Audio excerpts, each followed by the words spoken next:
अस्सलाम वालेकुम। Welcome back to my channel my daily tutor.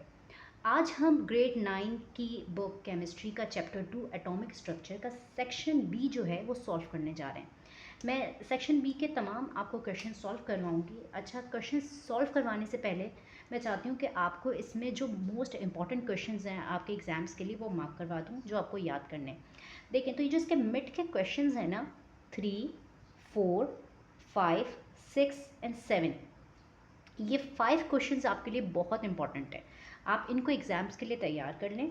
मैं आपको करवाऊंगी तमाम ही सॉल्व, लेकिन ये जो 1, 2 एंड 9 क्वेश्चंस हैं ये एग्ज़ाम्स के लिए एज सच इतने इंपॉर्टेंट नहीं है।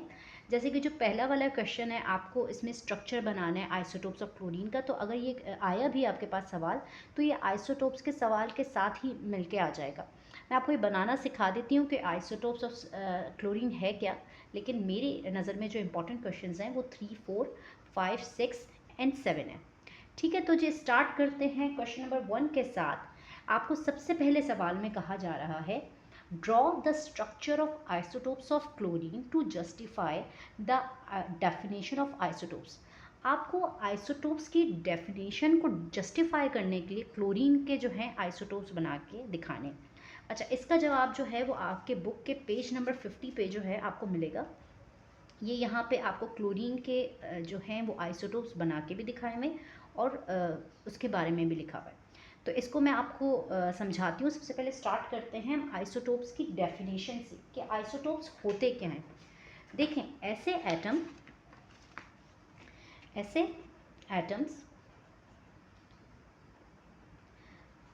ऐसे एलिमेंट्स, ऐसे एटम्स जिनके एटॉमिक नंबर सेम हो, एटॉमिक नंबर सेम हो, लेकिन जो एटॉमिक मास है ना वो अलग हों। एटॉमिक नंबर सेम हो और एटॉमिक मासेस अलग हों। अब सबसे पहले हम एटॉमिक मासेस समझ लेते हैं कि एटॉमिक मासेस क्या होता है। देखिए, आपको पता है एक एटम जो है, जैसे मैं एक पिक्चर बनाती हूँ, एक एटम, ये उसका बीच में उसका न्यूक्लियस होता है। आपको समझाने के लिए समझाती हूँ। ये न्यूक्लियस होता है, इसके अंदर दो चीज़ें मौजूद होती हैं, एक प्रोटॉन की तादाद, एक न्यूट्रॉन की तादाद, और बाहर जो है ना इसके रिवॉल्व हो रहे होते हैं इलेक्ट्रॉन्स। तो ये जो प्रोटॉन प्लस न्यूट्रॉन की तादाद है, मतलब आप प्रोटॉन और न्यूट्रॉन दोनों को ऐड कर लें, ये बन जाता है एटॉमिक मास। ठीक है, एटॉमिक मास क्या होता है? Proton plus neutron. ओके, और ये जो एटॉमिक नंबर है, सिर्फ प्रोटॉन की तादाद आपकी जो है वो कहलाती है आपका एटॉमिक नंबर। ऑलराइट, तो अगर कोई एटम्स हैं उनमें चेंजेस आ रहे हैं, तो वो चेंजेस किस वजह से आएंगे? देखें, अगर एटॉमिक नंबर, एटॉमिक मास दोनों में प्रोटॉन सेम है, गौर किएगा, अगर दोनों में प्रोटॉन सेम है तो अगर चेंज आ रहा है तो किसकी वजह से आ रहा होगा? न्यूट्रॉन की वजह से। ऐसा ही है। अब जैसे हम एग्जाम्पल समझ लेते हैं क्लोरीन की, जो आपका पहला सवाल है, अपने क्लोरीन के आइसोटोप्स बनाने। आइसोटोप्स क्या होते हैं? Having same atomic number but different atomic masses. अच्छा देखें, हम जो एटॉमिक मासेस है ना किसी भी एलिमेंट के, वो ऊपर लिखते हैं, और जो एटॉमिक नंबर होते हैं वो नीचे लिखते हैं। देखें, इनका जो एटॉमिक नंबर है वो दोनों का सेम है, 17 17, मतलब इन दोनों में प्रोटॉन की तादाद जो है वो सेम है। अगर यहाँ पे मैंने प्रोटॉन की तादाद लिखी हुई है दोनों में, तो देखें दोनों में क्या होगी? 17, और ये भी क्या है? 17। ओके जी। अच्छा, इलेक्ट्रॉन उतने ही होते हैं किसी भी एलिमेंट के अंदर, किसी भी एटम के अंदर, जितने प्रोटॉन होते हैं। ओके, अब लेकिन न्यूट्रॉन की तादाद अगर अलग अलग हों तो वो क्या होते हैं? वो फिर जो एटम्स हैं वो आइसोटोप्स बन जाते हैं। न्यूट्रॉन की तादाद कैसे पता चलेगी? ये जो ऊपर आपका 35 नंबर है, ये किन दो चीज़ों को मिला के बना है? अभी हमने पढ़ा है कि ये प्रोटॉन प्लस न्यूट्रॉन है। तो अगर मैं इस 35 में से ये प्रोटॉन के नंबर्स माइनस कर दूँ, यानी कि 35 में से 17 निकाल दूँ, तो कितना बचेगा? जब हम 35 में से 17 निकालते हैं तो ये बचता है 18। ओके, आप माइनस करके देख लीजिएगा, तो 18 न्यूट्रॉन बच रहे हैं। और यहाँ पे जब हम 37 में से 17 निकालते हैं तो यहाँ 18 न्यूट्रॉन बच रहे हैं। तो देखें, इनके एटॉमिक मासेस में फ़र्क आ रहा है, किसकी वजह से? न्यूट्रॉन की वजह से, लेकिन इनके एटॉमिक नंबर्स जो हैं वो दोनों तरफ सेम हैं। तो इसकी डेफिनेशन पढ़ लेते हैं। There are two isotopes of chlorine having same atomic number, जो 17 है, बट डिफरेंट एटॉमिक मासेस, जो है 35 एंड 37। क्लोरीन जो 35 है ये 75%, और क्लोरीन जो 37 है ये 25% पाई जाती है आपके नेचर में। ओके, अब क्वेश्चन नंबर 2 की तरफ चलते हैं। अच्छा, जो क्वेश्चन नंबर 2 है उसके अंदर कह रहे हैं an atom has 5 electron in the M shell. कह रहे हैं एक एटम है जिसके एम शेल के अंदर 5 इलेक्ट्रॉन्स हैं। ओके जी, अब आपसे पूछ लिया find out the atomic number, आप उसका एटॉमिक नंबर बताएं। तो ज़रा हम अगर आपने इलेक्ट्रॉनिक कॉन्फ़िगरेशन पढ़ी हो तो देखें, न्यूक्लियस के पास जो भी पहली शेल होती है उसे हम के शेल कहते हैं। ओके, और के शेल में आपके कितने इलेक्ट्रॉन्स आ सकते हैं? 2 आ सकते हैं। उसके बाद जो शेल होती है वो एल शेल होती है, उसके अंदर कितने आ सकते हैं आपके इलेक्ट्रॉन्स? उसके अंदर 8 आ सकते हैं। ओके, 1 2 3 4 5 6, 1 2 3 4 5 6 7 8। उसके बाद के एल के बाद जो एम शेल होती है थर्ड शेल, इसमें भी 8 इलेक्ट्रॉन्स आ सकते हैं। 1 2 3 4 5 6 7 8। ओके, इसमें भी 8 आ सकते हैं। तो अगर किसी का एटॉमिक नंबर ही किसी के एम शेल में ही 5 इलेक्ट्रॉन है, यानी कि मैं इसमें 5 बना देती हूँ, 1 2 3 4 5। ओके, इन 3 को अगर आप इग्नोर कर दें, इसमें 5 है, तो अगर उसका एटॉमिक नंबर क्या होगा? मुझे टोटल इलेक्ट्रॉन्स की तादाद प्लस करनी होगी ना। आपको पता है किसी भी एटम में जितने नंबर ऑफ प्रोटॉन होते हैं उतने ही नंबर ऑफ इलेक्ट्रॉन होते हैं। तो अगर मुझे इसके नंबर ऑफ प्रोटॉन निकालने हैं तो ऑब्वियस है जितने इलेक्ट्रॉन होंगे उतने ही प्रोटॉन होंगे। तो अगर मैं इसको टोटल करूँ 2 + 8 + 5 तो ये बन जाएगा 15। ओके, तो इसका मतलब इसकी जो एटॉमिक, अगर इसके नंबर ऑफ इलेक्ट्रॉन 15 है तो नंबर ऑफ प्रोटॉन यानी कि एटॉमिक नंबर भी 15 होगा। तो हमें आसानी से पता चल गया कि यानी कि इसका एटॉमिक नंबर क्या होगा? इसका एटॉमिक नंबर होगा 15। ओके, अब दूसरा आपसे कह रहे हैं right electronic configuration of atom. आपको इसकी इलेक्ट्रॉनिक कॉन्फ़िगरेशन लिख के दिखानी है। अच्छा, इलेक्ट्रॉनिक कॉन्फ़िगरेशन के लिए मैं एक अलग से वीडियो बनाऊंगी जिसमें मैं आपको एटम्स की इलेक्ट्रॉनिक कॉन्फ़िगरेशन करना बहुत अच्छे से सिखाऊंगी। लेकिन इसमें अगर डायरेक्ट अगर आपको आती है तो आपको पता है कि जो सब शेल्स होती हैं इसके अंदर आपको इलेक्ट्रॉन्स पुट करने होते हैं। जैसे 1s है, इसमें 2 इलेक्ट्रॉन्स आ सकते हैं, 1s2 2 आ गए, आपको 15 काउंट करने हैं। 1s2 के बाद 2s, इसमें भी 2 आ सकते हैं, 1s2 2s2, फिर 2p। अब p वाले में 6 आ सकते हैं, तो अगर हम इसमें 6 डाल देते हैं तो अभी तक कितने हो गए? 1 2 3 4 6 10 हो गए। 1s2 2s2 2p 6 3s2। ठीक है, अब कितने हो गए? ये 12 हो गए। अब हमारे पास कितने बच गए? हमारे पास 3 बच गए। तो नेक्स्ट शेल होती है हमारे पास 3p। तो अब हमारे पास बच ही 3 गए क्योंकि अभी तक 1 2 3 4 6 10 11 12 हो गए, तो हम इसमें 3 डाल देंगे। तो ये इसकी इलेक्ट्रॉनिक कॉन्फ़िगरेशन हो गई। ओके, नेक्स्ट है name the element of atom. उस जो एलिमेंट है जिसका ये 15 एटॉमिक नंबर होता है, आप उसका नाम लिखें, तो वो है फॉस्फोरस। ठीक है, फॉस्फोरस है जिसका एटॉमिक नंबर तो 15 होता है और जिसका एटॉमिक मास है वो 31 होता है। आई होप आपको ये क्वेश्चन भी समझ आ गया होगा। नेक्स्ट सवाल की तरफ चलते हैं। सवाल नंबर 3 है जिसके अंदर आपसे कह रहे हैं justify the Rutherford atomic model has defect. आपको बताना है जो एटॉमिक मॉडल था रदरफोर्ड का, इसके अंदर कुछ डिफेक्ट्स भी थे। तो इसके लिए आपको बेहतरीन समझने के लिए सबसे पहले आपको रदरफोर्ड का एटॉमिक मॉडल पता होना चाहिए, जो सेक्शन सी में आई गेस मैं आपको बहुत डिटेल में समझाऊंगी कि वो क्या रदरफोर्ड का एटॉमिक मॉडल क्या था। लेकिन हमें यहाँ पे सिर्फ उनके डिफेक्ट्स डिस्कस करने को कहा है। तो इसके लिए मैं थोड़ी सी आपको ब्रीफिंग बता देती हूँ कि एक रदरफोर्ड एक साइंटिस्ट थे जिन्होंने एटम का मॉडल पेश किया था। और इन्होंने कहा था कि जो एटम है उसका जितना भी जो पॉजिटिव पार्ट है, जो उसका टोटल ब्रेन है, न्यूक्लियस है, वो बीच में होता है। साइड्स की जो जगह है वो खाली है, उसके अंदर इलेक्ट्रॉन्स रिवॉल्व करते हैं और इलेक्ट्रॉन्स के अंदर से एनर्जी रिलीज़ हो रही होती है कंटिन्यूस, और ये शेल्स में घूम रहे होते हैं और इन शेल्स को एनर्जी लेवल्स कहते हैं। लेकिन इनकी 2 बातें ना गलत हो गई। कैसे? सबसे पहले उन्होंने एटम की स्टेबिलिटी के बारे में नहीं बताया कि एटम स्टेबल कैसे होंगे। क्यों नहीं बता पाए? गौर से सुनिएगा। If in Rutherford atomic model the negative charge electrons revolve around the nucleus in circular path and emit energy continuously. Due to continuous loss of energy, ultimately it must fall into the nucleus. अब इन्होंने कहा था कि ये जो electrons हैं ना, ये बाहर रिवॉल्व कर रहे होते हैं। ओके, ऐसा ही है। लेकिन ये कह रहे हैं कि जब रिवॉल्व कर रहे होते हैं तो ये अपने अंदर से एनर्जी निकाल रहे होते हैं। अब फर्ज करें ये एक इलेक्ट्रॉन है, अगर ये अपने अंदर से एनर्जी निकाल रहा है तो अल्टीमेटली ये दूसरे शेल में आके गिरेगा जब इसके अंदर एनर्जी लॉस होगा। फिर ये क्या होगा? जब ये दूसरे शेल से भी और एनर्जी ख़त्म होगी तो इन दी एंड ये न्यूक्लियस में आके गिर जाएगा। तो ऐसे तो हर चीज़ को फना हो जाना है ना, ऐसे तो फिर कुछ भी नहीं बचेगा, क्योंकि हमें पता है हर चीज़ एटम से बनी हुई है, और अगर एटम में से कंटिन्यूस एनर्जी निकलती ही जा रही है और वो अपने न्यूक्लियस में गिर रहा है तो ऐसे तो सब कुछ ख़त्म हो जाएगा। तो इसलिए उनकी ये वाली थ्योरी में ये एक डिफेक्ट था। ओके। और दूसरा डिफेक्ट ये था कि अगर कोई भी चीज़ कंटिन्यूस एनर्जी निकालती है ना, तो एक लाइट ऑफ स्पेक्ट्रम बन जाता है। तो हमें तो हर चीज़ में से ऐसा कोई स्पेक्ट्रम नहीं नज़र आ रहा होता।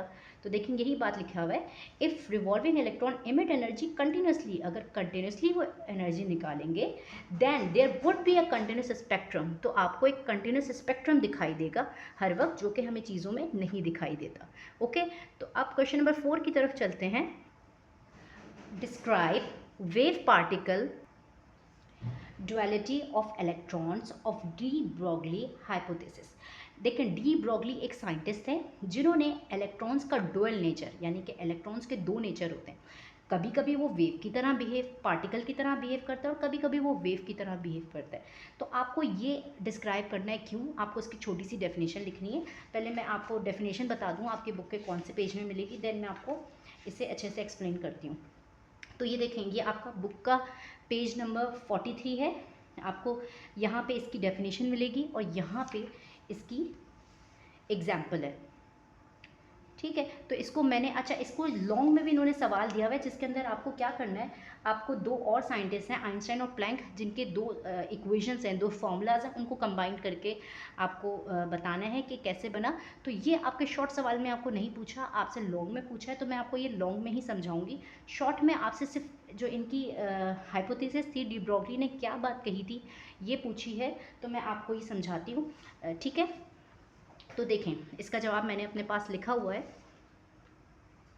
इन 1923 के अंदर Louis de Broglie explain the wave particle duality of electron, he propose a hypothesis. 1923 के अंदर डी ब्रॉगली ने जो है वो इलेक्ट्रॉन का डुअल नेचर, मतलब डबल नेचर शो किया था, जिसे हम कहते हैं वेव पार्टिकल नेचर। और उसके बारे में इन्होंने कहा था कि all matters has particle as well as wave nature at submicroscopic level.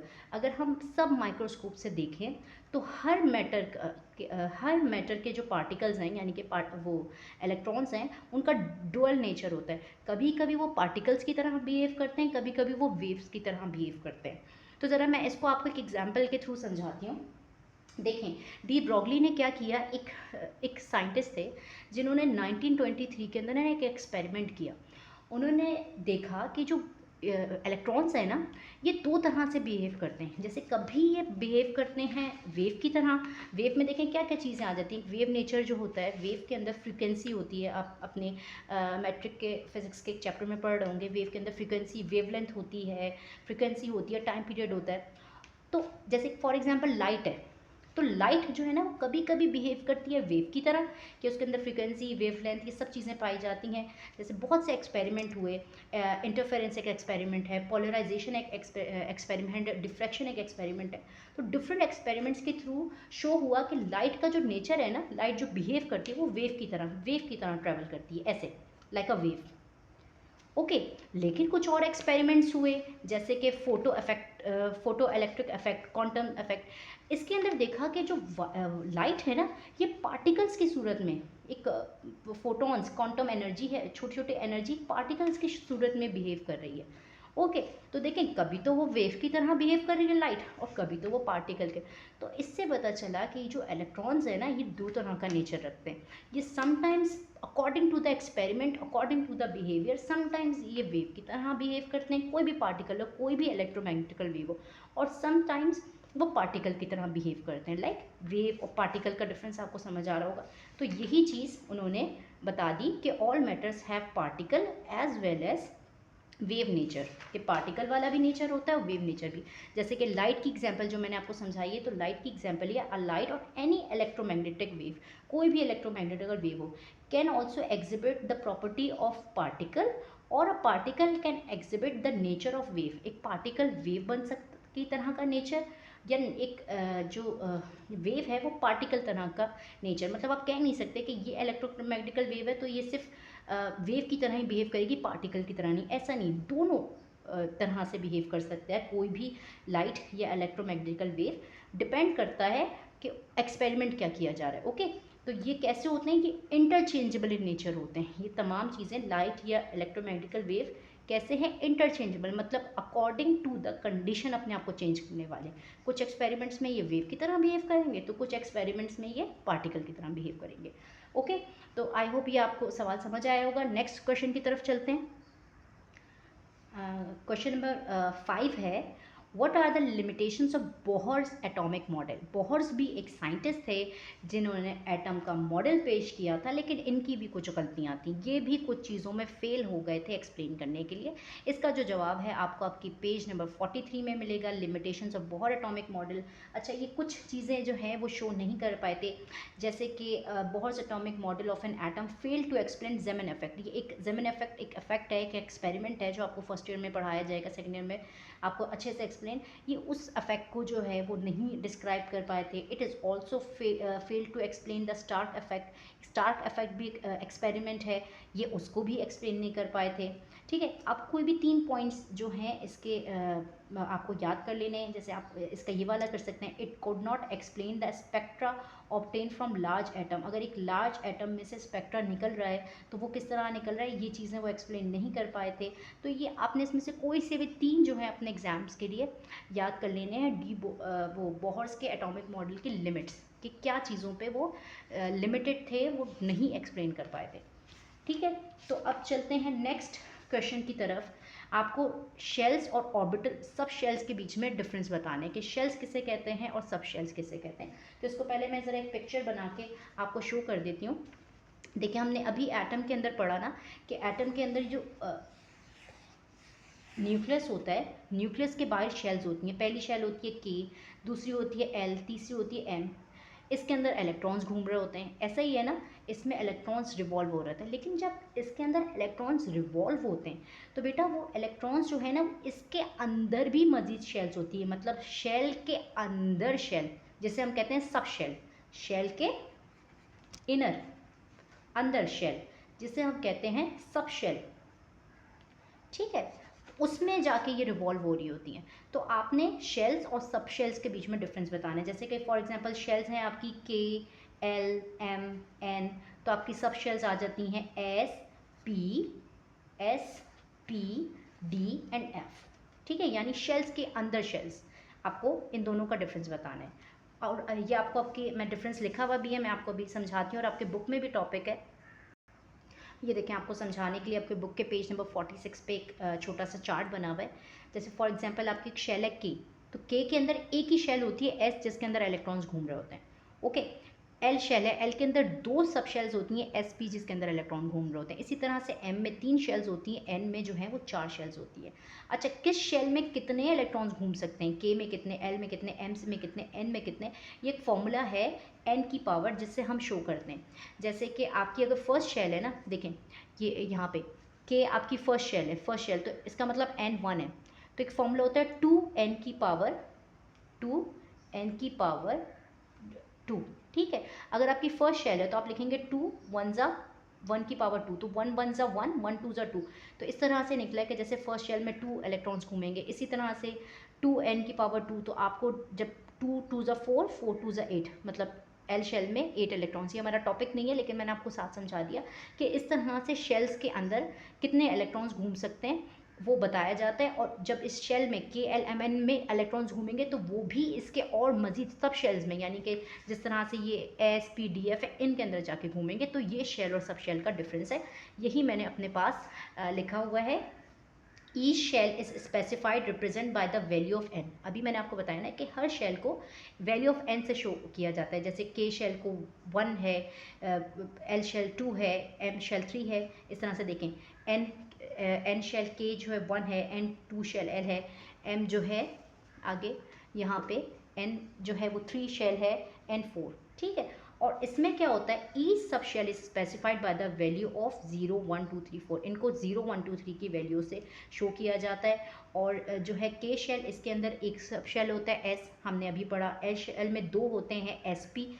इस तरह से एम शेल में 3 होते हैं, अभी हमने चार्ट बुक में भी देखा है, वहाँ से भी लिख सकते हैं एस पी डी।